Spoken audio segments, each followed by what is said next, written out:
Hello and welcome to a special patch overview for Inkulinati's latest release, Tactical Swimming. This update feels like it's been made for me. Water is often so overlooked as an element in video games, and is my favorite of the 4 classical elements, so if you put water-based abilities in a video game, I already love you. And no, ice doesn't count. The water, much like the spice, must flow. Anyway, the update adds a ton of stuff. A new tiny, new aquatic beasts, and new mechanics to support those, including field effects, hand actions, talents, as well as some new non-water stuff on top of that. I'll link the update patch notes in the description if you want to read all of them. First, let's introduce this whole water business. Even without fish, water fields are a super interesting mechanical addition. They come in 2 stages, big water and small water. Most abilities that generate water will create big water, which at the end of a chapter turns into small water, and in turn, at the end of the next chapter, the small water disappears. Big water works similarly to sparks in that it does 3 damage to any unit standing on them at the end of a chapter. It also destroys sparks, as well as bonfires and bean pots, so it can be used to clear those really effectively. It also doesn't blow up bean pots, instead just removing them, making it a nice way to diffuse a spicy situation. Sparks will in turn also destroy water fields, so if you find yourself on the opposite side of a flood, best get those demonic butts cooking. The update adds 4 new beasts: the sword-wielding fish, the spear-wielding fish, the bow-wielding fish, and the seal. The usual trio of sword, spear, and bow are the backbone, or should I say the fishbone, of your aquatic army, while the legendary seal can really flood the party. As aquatic creatures, all of these are pretty special, and on mouse over it can seem pretty overwhelming, but the mechanics work really nicely once you get a grasp on them. So let's get right into it. First of all, whenever you summon one, as well as at the beginning of a chapter, an aquatic beast will spawn a big water on its field, with the legendary seal spawning it in adjacent fields as well. Their attacks are pretty basic, with each of the fish beasts being able to target 1 enemy at the expected ranges for their class, and the seal being able to impale 2 creatures with its spear. However, all of their attacks also spawn a big water field on the target, making them a lot stronger than they originally seem.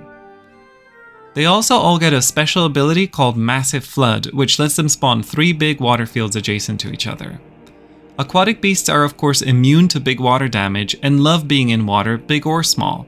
They can move their full sprint range through water fields as if it were walking range, even if they're not connected, meaning a battlefield covered in water is your creature's oyster. All of these abilities combined mean that aquatic creatures have a ton of great synergy and can really support each other. They do have pretty low base damage and health, so you have to be tactical with your use of their abilities, and of course, your hand actions and talents. The update adds a bunch of hand actions, including a couple related specifically to water fields and your aquatic beasts. You can place water fields, and once placed, you can massively heal your beasts and inflict damage and headache inside of those fields.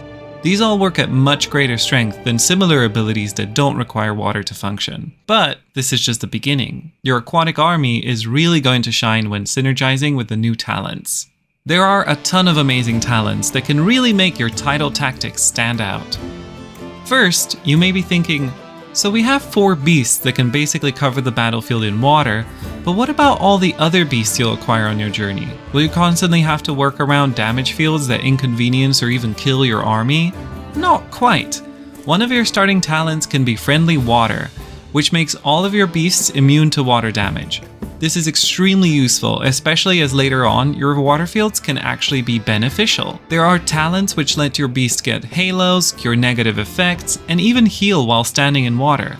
Do note that some of these require big water, while others will work in both big and small puddles. All of this combined means that even your pigeons can take a bath and benefit from water fields. In practice, you could utilize this by always having at least 1 fish beast in rotation, even in an otherwise non-fish loadout, so that it can spawn those water fields that hurt the enemy, clear dangerous fields from the battlefield, and even help your allies. Because there's only 4 aquatic beasts, a build relying heavily on water can start struggling with boredom if you don't rotate your fish carefully between fights. Alternatively, you could save your full aquatic loadout for the big fights while bringing your alternates in for the smaller fights to help stave off boredom.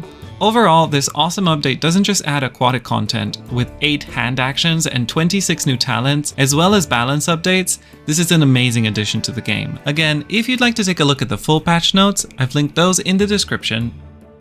According to the latest dev post, 1.0 is approaching, so early access is nearing its completion, and it's truly looking very polished. It's been great to see how the game's been coming along. I think it would be cool to see some amphibious creatures which don't take damage from water fields, like frogs or beavers. This would just make the pressure to take the friendly water talent a bit lesser, as well as increase the potential number of enemies you can encounter that won't take water damage, meaning you might have to adjust your strategies.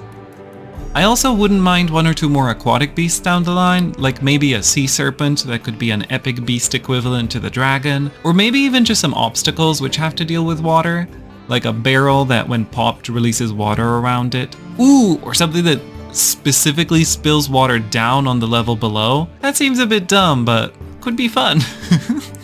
In general, I think more props with fun interactions that include pushing or damaging would be fun. I really love the bell tower, for example, and would love to see more things that add interesting interactions and change up how you approach that specific battle with just their presence on the field. Moving away from gameplay, one thing that I also think could be fleshed out a bit is the journey UI.